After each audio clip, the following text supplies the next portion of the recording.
lo que era la farmacodinámica del butorfanol. Este es nuestro receptor, este es nuestro analgésico opioide. Recordémonos siempre, tal vez aterrizando en algo, que estamos hablando a qué nivel de la ruta del dolor, algo que quisiera que tuviéramos otra vez en mente para que no nos perdamos.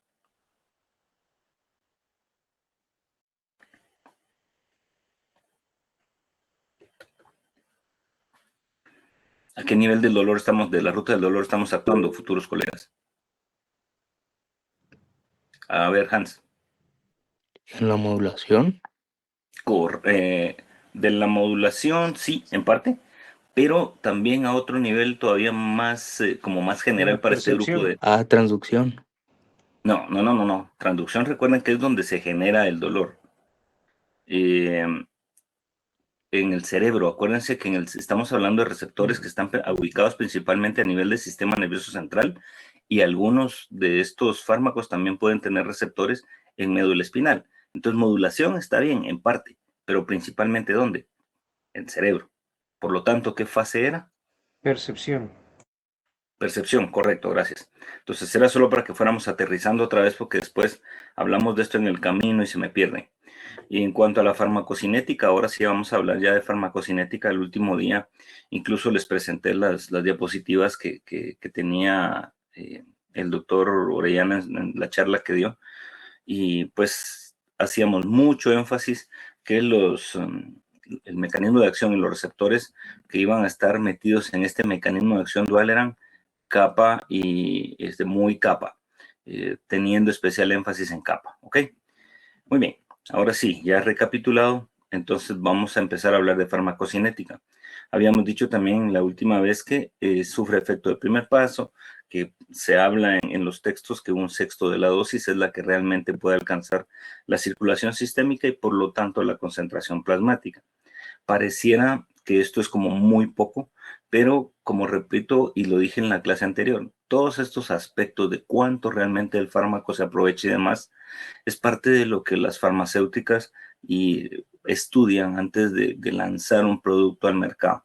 Y aunque sea una sola sexta parte de esa dosis administrada, es la suficiente para alcanzar los receptores y el efecto que necesitamos. Muy bien, veamos ahí. Ahí está. Hay una buena distribución. Vean, aquí también hay algo importante a tomar en cuenta.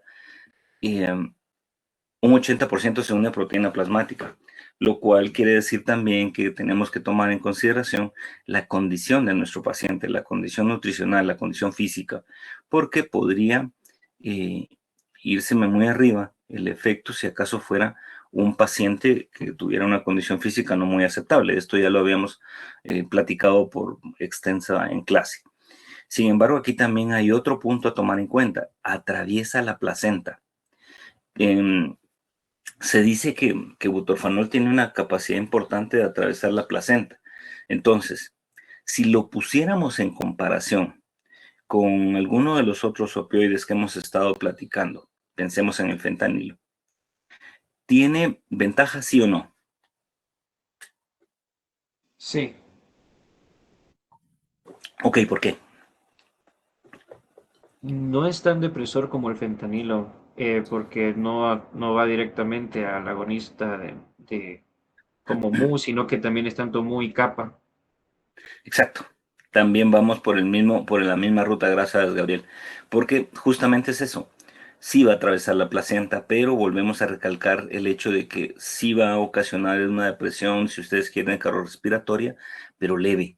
Por lo tanto, el chance de que me afecte a las crías de una manera muy importante es menor.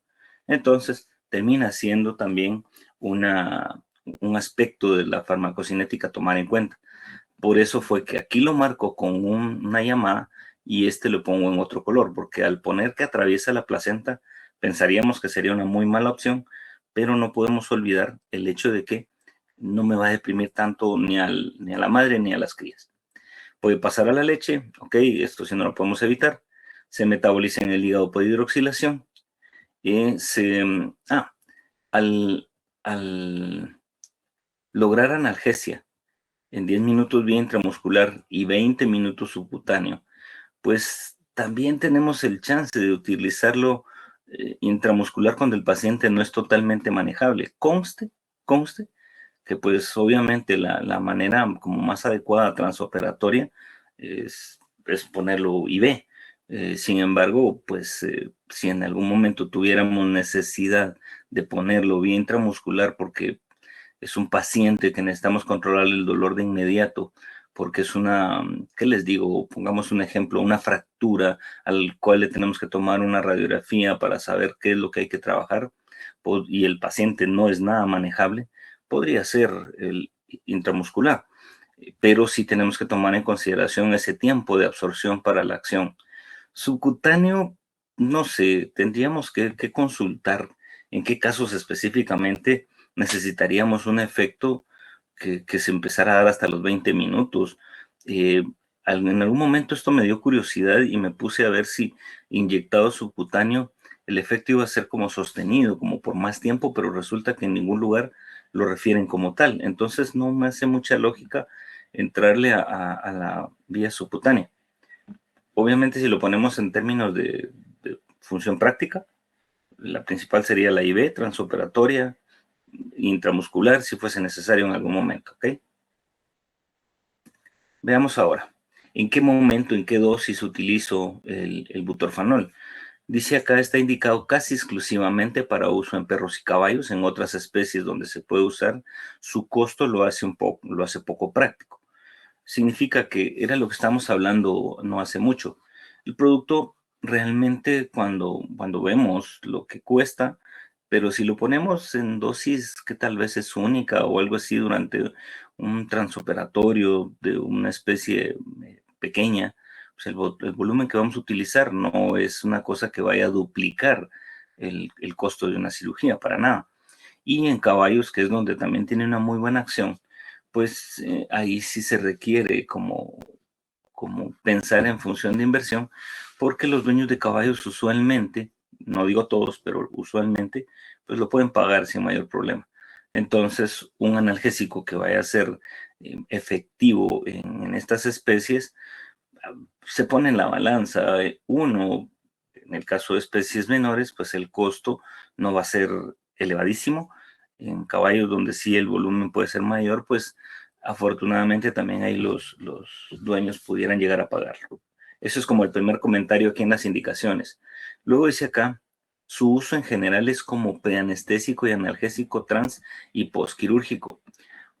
Les mencionaba que el butorfanol puesto como una preanestesia en una buena combinación puede llegar a causar una depresión importante en el paciente y en algunos casos el doctor Oriana, en lo que lleva de utilizar el butorfanol, nos comentaba que en algunos pacientes, que tampoco es una estadística altísima, pero que sí en algunos pacientes, luego de la administración de butorfanol combinado con, no me recuerdo si era una benzodiazepina, no estoy bien seguro, pero en una combinación eh, llegaba a deprimir de tal manera al paciente que perdía los reflejos palpebral laringio y que inclusive le permitía intubar al paciente para pasarse rápidamente a anestesia inhalada.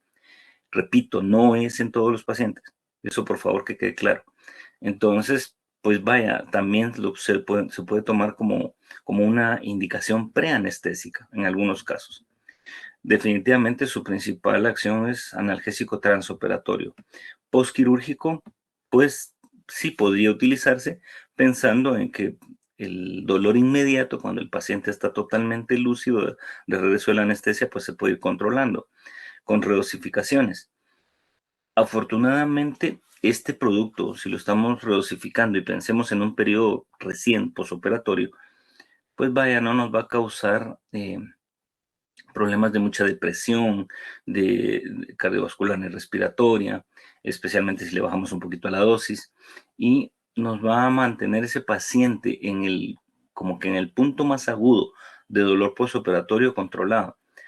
¿Y cuando pienso yo en un producto como este, donde hay un dolor como agudo postoperatorio? Pensemos en las cirugías muy invasivas, en las cirugías de trauma ortopedia que son como muy extensas, donde el daño en huesos ha sido también muy grande y que tienen que ponerse fijadores externos, que se pueden poner placas, tornillos, etcétera, y que la manipulación fue mucha. O pensemos también en cirugías oncológicas, el caso de tumores de glándula mamaria, donde se tiene que quitar completamente una cadena mamaria. En esos casos, el posoperatorio de las próximas 24 horas, vaya, de pronto 48 horas, hay que manejarlo muy bien. Aquí podría ser una indicación posquirúrgica. Que se vaya a extender mucho este tratamiento posquirúrgico tampoco, porque afortunadamente ya luego entran en juego otros de los analgésicos, el siguiente grupo que vamos a ver, que son los AINES, los no narcóticos, ¿ok? Entonces también ahí podemos considerar ese uso. Dice también acá, además manejo o alivio moderado del dolor visceral. Y en este caso, pues también estamos hablando de ese tipo de dolor que se puede infringir en una cirugía de vísceras, de tejidos blandos. Entonces, podría ser, pero este sería por más corto tiempo, en función a lo que estamos hablando de los ejemplos anteriores. ¿Ok? ¿De acuerdo? Entonces, preguntas hasta acá.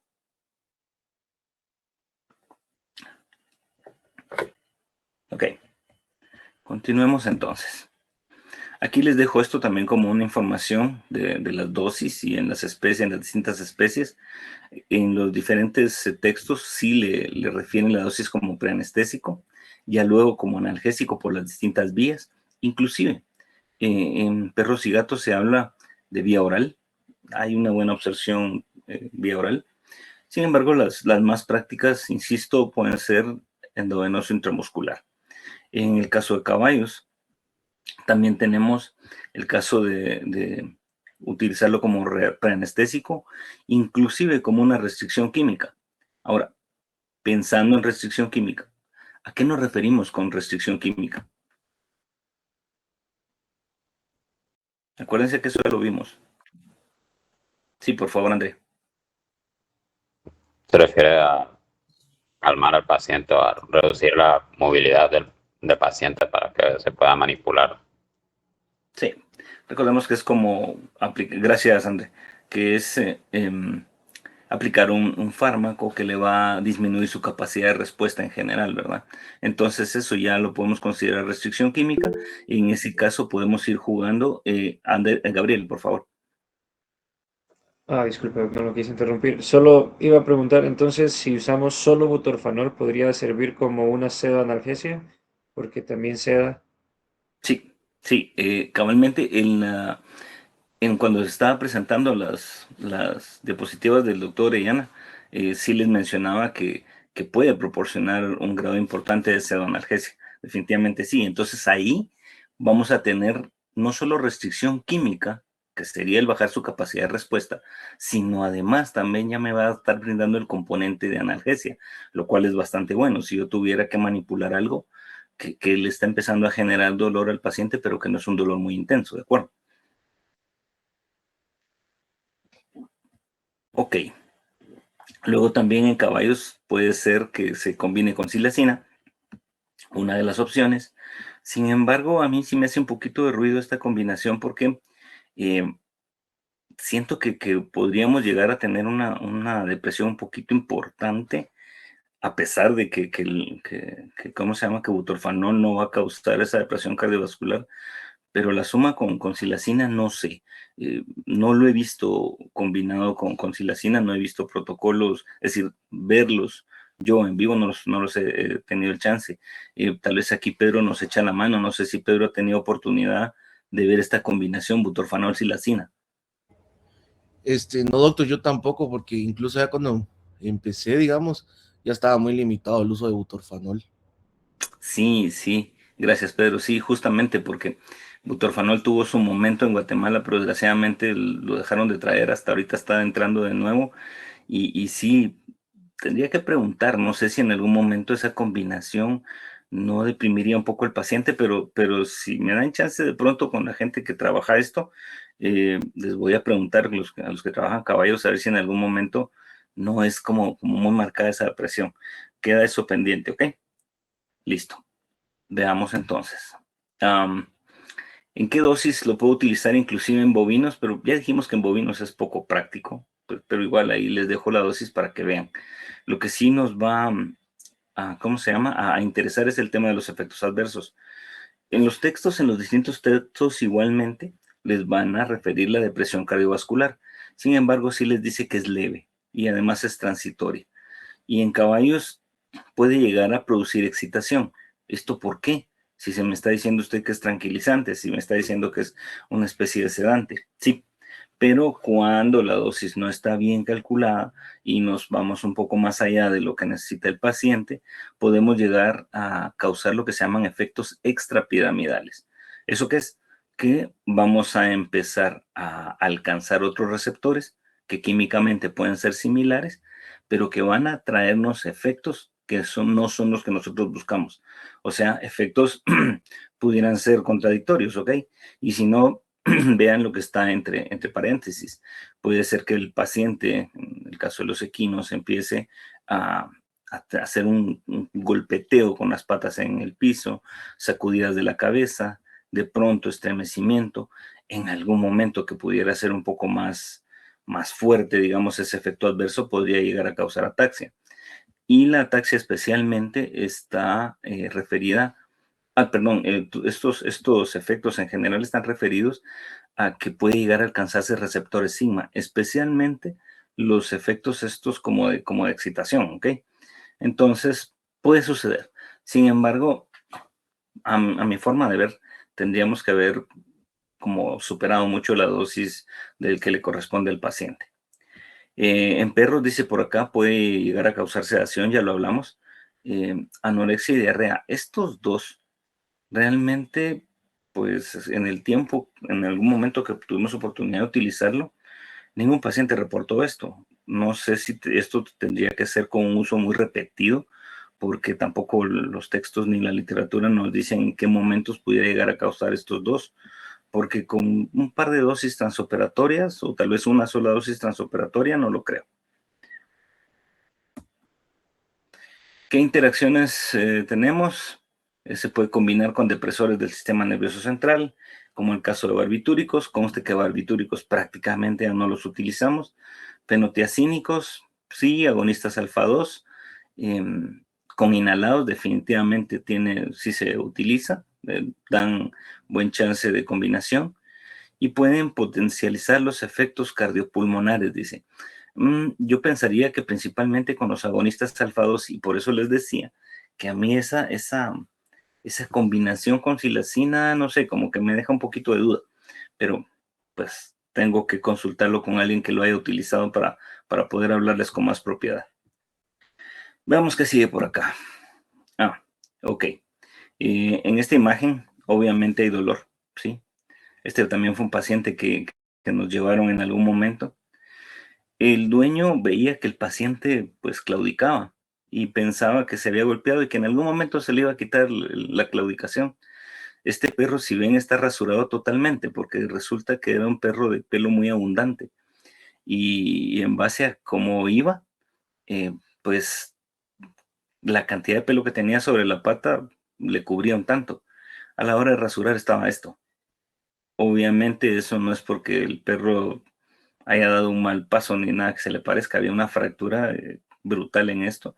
Este paciente hubo que operarle, fue referido, si no mal recuerdo, porque había fracturas en todos los carpos, creo que eran, sí, todos los carpos tenían fractura. No estoy seguro si también arriba de la articulación, pero no estoy bien seguro, ya no me acuerdo tanto. El tema está en que el dueño creía que esto era que se le iba a quitar porque no tenía mayor problema y esta fractura llevaba evolución importante. El paciente en algún momento casi que se acomodó al dolor y sí claudicaba, pero si nuestros pacientes fueran como los humanos estarían un grito todo el tiempo, pero el pobre perro caminaba con eso no sé cómo. Esta imagen la traigo porque pues tenemos que insistir en este tema de que tenemos que saber identificar el dolor, tenemos que hacer un examen clínico importante, tenemos que servirnos de pruebas diagnósticas, tal el caso, en este caso, de imágenes, ¿verdad? Aquí vamos a entrar a otro de los productos que nos interesa dentro de los analgésicos narcóticos, es el tramadol.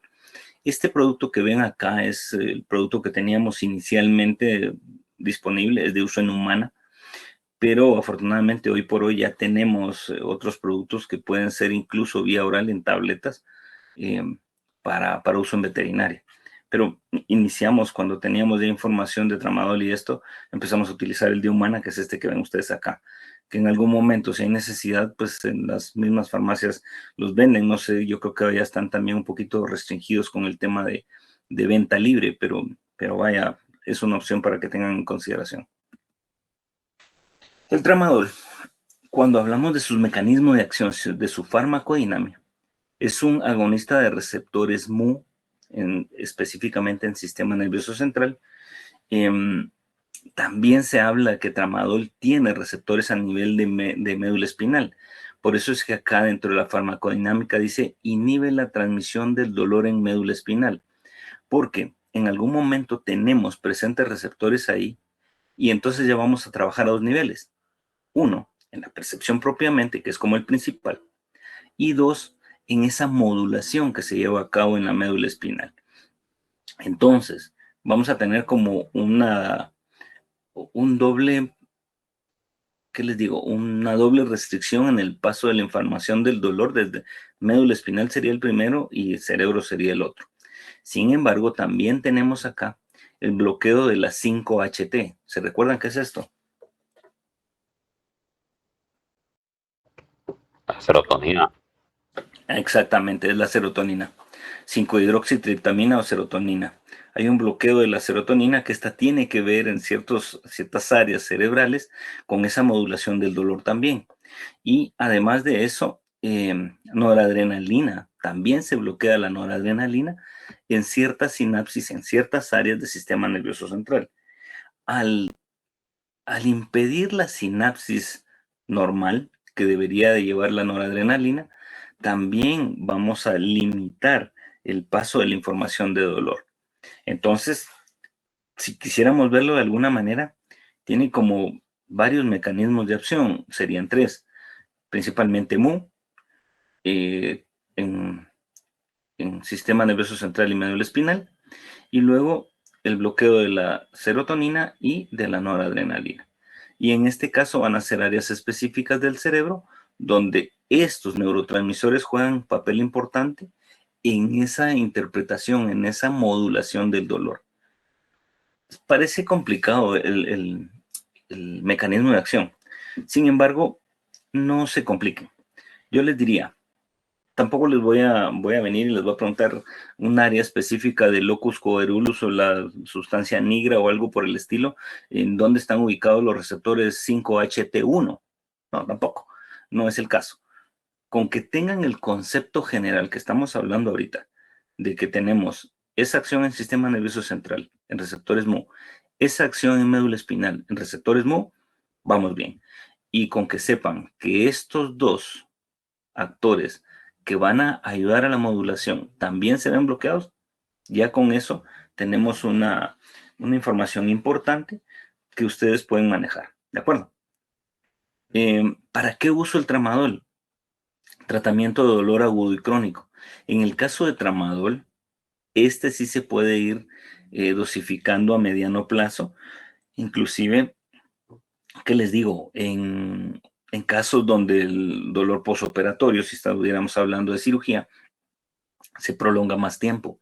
De esa cuenta es que ahora ya disponemos de presentaciones vía oral en tabletas.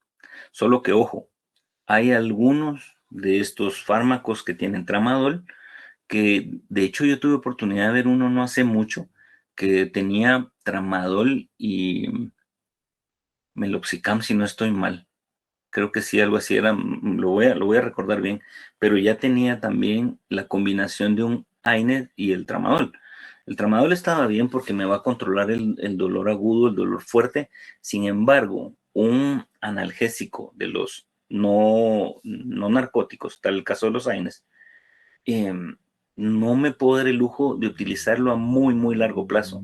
Y vamos a ver cuando pasemos a esa unidad por qué.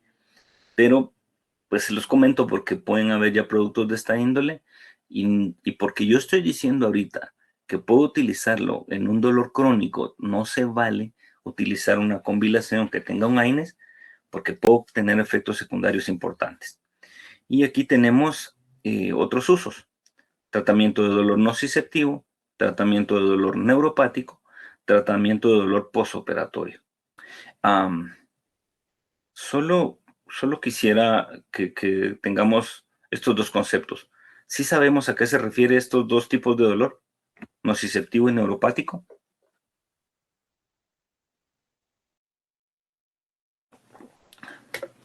Eso lo vieron en Pato. André.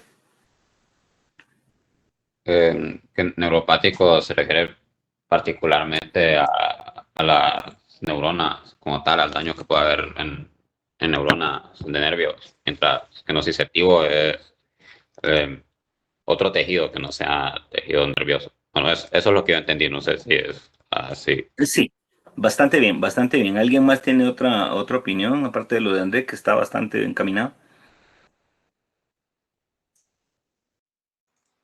Ok, Creo, perdón, el sí, sí, nociceptivo diría yo que podría ser pues el dolor que uno puede sentir así directamente por golpes y cosas, pero directamente como periférico.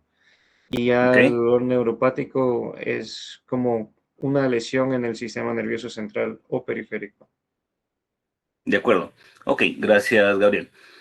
Vamos a armar entonces por ahí un concepto con las dos opiniones de los compañeros. Y estoy de acuerdo con los dos. Pensando en el dolor nociceptivo, es el dolor que se genera a partir del estímulo de nociceptores. Y los nociceptores casi siempre los vamos a tener en tejidos periféricos, generalmente ahí hay una buena cantidad, pero también vamos a tener nociceptores que son receptores de dolor, ubicados en tejido óseo, ubicados en vísceras también, pero si tenemos que como generalizar mucho, es el dolor que se genera a partir de nociceptores, ¿ok? De esos receptores de dolor. Y luego, como bien decían ellos, el dolor neuropático es aquel dolor que se genera a partir de daño en neuronas. Les pongo un ejemplo muy simple. ¿Ustedes han oído respecto a la famosa ciática en las personas? La ciática en las personas no es nada más que el dolor que genera el nervio ciático a partir principalmente de compresiones que puedes sufrir. Y las compresiones, en el caso de humanos, van normalmente a ser causadas a partir de problemas en columna, que es de donde nace el nervio ciático. Entonces, ese constante estímulo, ese constante daño, digamos, bueno, el daño en la neurona, en la fibra nerviosa, es la que me va a generar el dolor neuropático, ¿ok? Entonces, el tramadol puede ser también una buena opción para ese tipo de aspectos de dolor. El dolor postoperatorio, sí, Juan. Sí, Doctor, buenos días. Mire, buen día. las neuropatías por diabetes, en donde realmente está el daño de las neuronas cuando se padece o se sufre de ese tipo de neuropatía. Esa es una muy buena pregunta y si les soy honesto no me la voy a inventar porque creo que esa va principalmente en humana. No les sé decir, ahí sí las neuropatías que puede ocasionar la diabetes, eso creo que son cuadros estudiados en humanos. Eh, no les sé decir, les soy honesto. Ok. No tenemos por qué saberlo todo, ¿verdad, doc? Muchas Cabal. gracias. Gracias a usted. Vaya pues, continuemos entonces. Aquí hay algunos de los usos principales de tramadol. Veamos acá, en cuanto a su farmacocinética, tenemos que hay una buena absorción intramuscular. Obviamente, la vía endovenosa es la vía como la gold estándar como para hacer uso de tramadol y que sea una absorción sumamente rápida. Pero también hay absorción que se puede llevar vía oral y vía rectal incluso, ¿ok? Hay una biodisponibilidad del producto de aproximadamente un 68%. Sufre efecto de primer paso, ya sabemos qué es esto. Hay metabolismo a nivel hepático por oxidación, conjugación con ácido glucurónido y sulfúrico, pero primero nos mencionan ácido glucurónido. Por lo tanto, en qué especies me puede dar un poquito de qué hacer.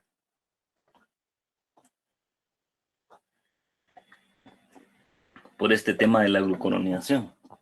En gatos. Exactamente. En gatos, gracias por la respuesta. Sí, en gatos, si en algún momento tenemos necesidad de utilizarlo, por favor con pinzas, porque ese metabolismo podría haber retrasado la eliminación y la utilización del tramadol. Tenemos una excreción que va sobre el 90% vía renal, 10% vía biliar. Tiempo de vida media, dice acá, 6.3 horas. Esto lo dice la literatura, pero si vamos a ser honestos, los analgésicos narcóticos en general, ya lo habíamos dicho, son buenos para controlar dolores fuertes. Sin embargo, uno de sus pecados es que no tardan tanto tiempo. Inclusive las presentaciones comerciales que tenemos ahora de tramadol las refieren para redosificar por ahí de 8 horas, si no estoy mal, o 12 horas, no me recuerdo bien, pero no me luce muy práctico porque estos productos usualmente van a metabolizarse más rápido y me va a tener un tiempo y un efecto. Tal vez aquí el tiempo de vida media, si vamos a ser muy estrictos con el concepto de tiempo de vida media, es cuánto tiempo podrían estar circulante también en concentración plasmática, pero tal vez no una concentración tan aceptable para controlar el dolor, puesto que sí me van a dar un control de dolor efectivo, pero como por poco tiempo, que es menor a las 6 horas definitivamente. Sin embargo, si tomáramos una muestra de sangre con un paciente, de pronto si encontramos todavía una concentración de tramadol, pero eso no significa que tengamos un dolor controlado al 100%. Habría que ver si en algún momento que las distintas presentaciones comerciales estuvieran con vehículos diferentes, donde la liberación del principio activo fuera más lenta y cosas como estas, ahí me la creería yo más que me va a dar tiempos efectivos como estos, ¿ok? Aquí ya les dejo también algunas dosis, las que se pueden utilizar en perros y en gatos, que es donde más utilizamos el tramadol. Aquí hablamos de 1 o 2 miligramos kilo. Pensando también en un máximo de hasta 5 miligramos, que esto ya es un poquito alto. En gatos de 2 a 4, ojo, en gatos con muchas pinzas por el tema del metabolismo. ¿Qué efectos adversos me puede causar? Náuseas, vómitos, somnolencia, resequedad de la mucosa del bucal, sudoración, reacciones anafilácticas. Hasta la fecha y en el tiempo que nosotros utilizamos con el doctor Orellana el tramadol así como frecuentemente, nunca vimos ninguna de estas, gracias a Dios. Yo imaginaría que pueden llegar a hacerse evidentes con dosis un poquito altas y repetidas. De pronto tratando de controlar el dolor por varios días, ahí tal vez sí. Pero transoperatorio, 1 o 2 dosis, esto no sucede. Luego interacciones, la literatura refiere principalmente cuando hay antidepresivos tricíclicos, hay algunas veces en veterinaria es poco lo que se utilizan antidepresivos, si no es que nada, pero lo que podría suceder con tramadol es que vamos a incrementar esos efectos. En otras palabras, el paciente pudiera llegar a experimentar lo que les decía hace un momento, efectos que no esperamos. Cuando hay combinaciones en tramadol, antidepresivos, podemos llegar a tener incluso los llamados efectos extrapiramidales. Tampoco los he visto, no les sé dar con fe de que haya visto yo un efecto de esta índole, porque no hemos tenido la necesidad de utilizarlos a largo plazo. Hay otros productos que pueden ser buenas opciones para no tener necesidad de entrarle a esto, a un tramadol a largo plazo. Ok. Veamos ahora qué más tenemos por aquí. Bueno. ¿Dudas hasta acá, mis futuros colegas?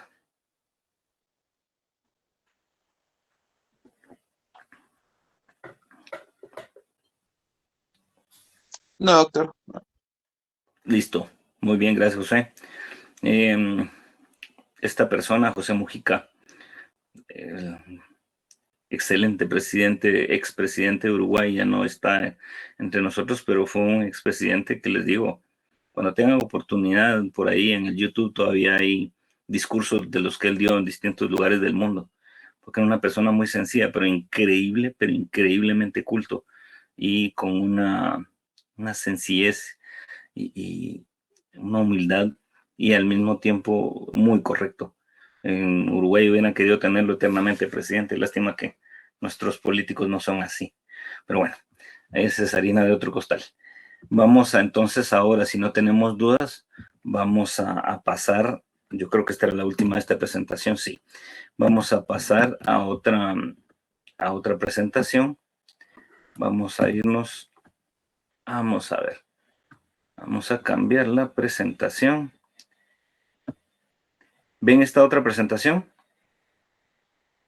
Sí, doctor. Perfecto, quiero ver cómo vamos en tiempo.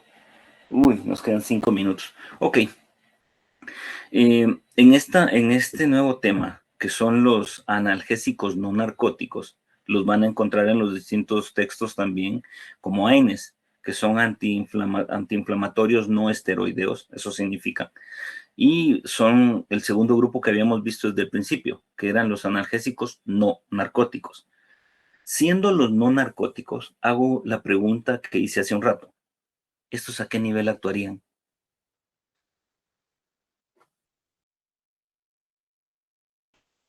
Hablando de la ruta del dolor. Dele, por favor. Dele, André. La transducción. Sí, aquí sí vamos a hablar de la transducción. Y vamos a ver, cuando veíamos las primeras diapositivas de la presentación anterior, ¿se recuerdan que había una diapositiva en donde decía que la otra forma de controlar el dolor era disminuyendo la síntesis de las sustancias proinflamatorias? Son estos. Aquí vamos a ver que en este lugar de la transducción se empieza a dar la producción de muchas sustancias. Son las sustancias algógenas, son esas sustancias que se producían al final de la cascada de la inflamación, y estas son las que vamos a ver intervenidas. Principalmente aquí, cuando intervenimos a la ciclooxigenasa o algunas de las enzimas anteriores, no dejamos que todas las sustancias proinflamatorias se vayan a producir al 100%. Y por lo tanto, esos efectos que se generaban en un lugar inflamado, que si ustedes se recuerdan era dolor, calor, rubor, edema, etcétera, todos estos los vamos a ver disminuidos. De esa cuenta, si usted se golpea y siente mucho dolor y se toma un analgésico tipo diclofenaco, vaya, pongamos un ejemplo, en el caso de Humana, ojo, caso de Humana, un diclofenaco al cabo de un tiempo, usted ya siente que le duele menos, no se le genera edema, la inflamación va a ir disminuyendo, porque ¿qué estamos haciendo? Disminuyendo la síntesis de las sustancias que promueven la inflamación y el dolor. Básicamente eso es lo que estamos haciendo, ¿ok? Entonces, a eso va encaminado este grupo de analgésicos. Y aquí la gama es bien variada. Sin embargo, lástima que se nos termine el tiempo como de costumbre en los semestres, porque hay grupos de analgésicos, tal el caso de, por ejemplo, ¿qué les digo? Los que están ahorita de moda y que son lo más nuevo, que son Dios mío, los que actúan en las interleucinas. Ay, se me está escapando ahorita el nombre y lo utilizo en la clínica, que es voy a hacer un comercial, el Librela, que son anticuerpos monoclonales. Los anticuerpos, los que trabajan a nivel de anticuerpos monoclonales, que ese es otro mundo totalmente de la analgesia. Los que trabajan a nivel de receptores muy específicos, tal el caso de los Viprants, que actúan en receptores muy específicos en las articulaciones. Es decir, nos falta muchísimo que trabajar en analgésicos, lástima que el tiempo no nos da. Apenas si vamos a dar un pincelazo de lo que tenemos acá, ¿ok? Entonces, continuando con esto para aprovechar los últimos minutos, vamos a ver esta familia de los analgésicos no narcóticos, los AINES. Se van a topar mucho con los AINES ustedes de aquí en adelante porque desafortunadamente las personas tienen la muy mala costumbre de hacer la automedicación o lo que le aconsejó el vecino, o lo que le aconsejó el de la tienda, o lo que le aconsejó el dependiente de la farmacia. Los analgésicos no narcóticos, que son el caso de muchos AINES, la gran mayoría son de uso en humana. Los que se pueden utilizar en veterinaria son muy pocos. ¿Y por qué? Porque resulta que la gran mayoría, vamos a verlo más adelante, pueden tener el efecto adverso importante de causar un daño en las paredes gástricas. ¿Ok? Entonces, dice acá, analgésicos no narcóticos, AINES de nuevo. Los antiinflamatorios no esteroideos son utilizados para el manejo del dolor. Y aquí tal vez me faltó poner dolor inmediato y crónico. Podría ser como para complementar esta diapositiva. Estos no van a producir sedación ni ataxia. ¿Por qué? ¿Por qué creen ustedes que estos no producen sedación principalmente? Aquí es una consecuencia muy lógica. Sí, por favor, don Juan. Por los receptores donde actúan, Doc. Correcto. Los receptores en los que actúa no van a estar presentes en el sistema nervioso central. Por lo tanto, no me van a tener una actividad fuerte en el sistema nervioso central. Van a ser receptores más periféricos. Por lo tanto, sedación no va a haber con estos. Ataxia menos. Permiten una recuperación rápida de la anestesia general, dice acá, que lo podríamos tomar como un beneficio. ¿A qué se refiere este comentario? Desde el momento en que nosotros no hacemos ningún tipo de sedación, es decir, no intervenimos receptores del sistema nervioso central, pues el paciente va a tener, como quien dice, menos de qué recuperarse en el sistema nervioso central. Entonces, la recuperación de la anestesia, sedación y todos los efectos que tenemos sobre el sistema nervioso central al no utilizar un narcótico va a ser como más rápida. A eso se refiere. Esto en algún momento se toma como un beneficio, pero ojo, porque si tenemos una cirugía que realmente fue un tanto invasiva, no va a ser tan beneficioso porque yo preferiría tener más controlado el dolor y el paciente con una recuperación lenta en una cirugía que fue muy invasiva. ¿Ok? No siempre va a ser beneficioso que se despierte muy rápido, que se despierte demasiado activo, porque esa recuperación después de una manipulación importante en tejidos, cuando fue invasivo, es mejor que sea poco a poco, ¿de acuerdo? Tampoco es que se tarde todo el día, pero que no sea tan rápida, no va a ser siempre un beneficio, ¿ok? Veamos qué más tenemos acá. En base a sus mecanismos de acción, dice acá, hay que seleccionar bien el fármaco de los AINES con menor probabilidad de producir efectos gastrointestinales. Y vean que este tiene una llamada, que tenga menos efectos hepáticos y efectos renales. Principalmente, lo que creo que vamos a tener como nuestra referencia es que no me dañe el gastrointestinal. Vamos a platicar en la siguiente clase de que, pues vamos a tener efectos sobre la pared gástrica si acaso tuviéramos necesidad de utilizar un meloxicam, por ejemplo, que meloxicam es uno de estos fármacos que está en esta familia, que está como en la frontera entre que sí se utiliza en veterinaria, pero que tenemos que tener cuidado con el tiempo y las cantidades que utilizamos con él, porque sí tiene el chance de causar daño. ¿Ok? Vamos a dejarlo por aquí porque se nos está terminando el tiempo, pero quisiera dejarles en la mente para la próxima clase esto. Hay fármacos de esta familia que están diseñados específicamente para veterinaria y que este efecto secundario negativo nos lo tiene, no les voy a decir anulado al 100%, pero sí muy controlado. Que nosotros, si nos tomamos las precauciones del caso, podemos utilizarlo a larguísimo plazo sin causar problema. ¿Ok? Entonces, no sé si hay alguna pregunta hasta aquí, especialmente con el inicio de este nuevo grupo. Todo claro, doctor. Listo. Ok. Entonces, solo como un comentario, a partir de hoy y especialmente mañana, vamos a ver cómo empieza a caminar el tema